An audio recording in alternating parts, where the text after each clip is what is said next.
December 29th, Friday. Our Lord comes determined to seek us out after we were lost. How often we have separated ourselves from God. How often we have failed to hear His voice, the voice of the one who heals the broken-hearted and binds up their wounds. We must hasten to meet Him, ready to start again and to respond to His never-failing love. A day of salvation has arrived for us. Once again, we can hear the whistling of the divine shepherd, His affectionate call. I have called you by name. Like our mother, He calls us by our name, even by our affectionate family nickname.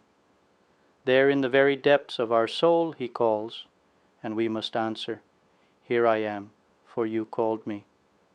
Here I am, determined on this occasion not to let time pass like water over the rocks without leaving a trace. St. Josemaria tells us that what we have to try to do is to get to heaven. If we don't, nothing is worthwhile. To reach heaven, faithfulness to Christ's teaching is absolutely essential. And to be faithful, we must strive doggedly against whatever blocks our way to eternal happiness. I know that the moment we talk about fighting, we recall our weakness and we foresee falls and mistakes. God takes this into account.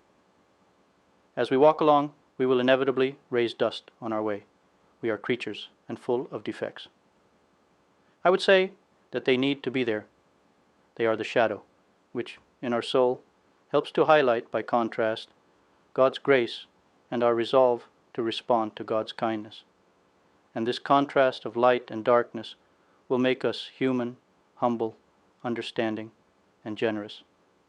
The response is required from us to begin over and over again, not in a vague manner, but in the main points of our interior struggle, enthusiastically. Let's not deceive ourselves. In our life, we will encounter excitement and victory along with deprivation and defeat.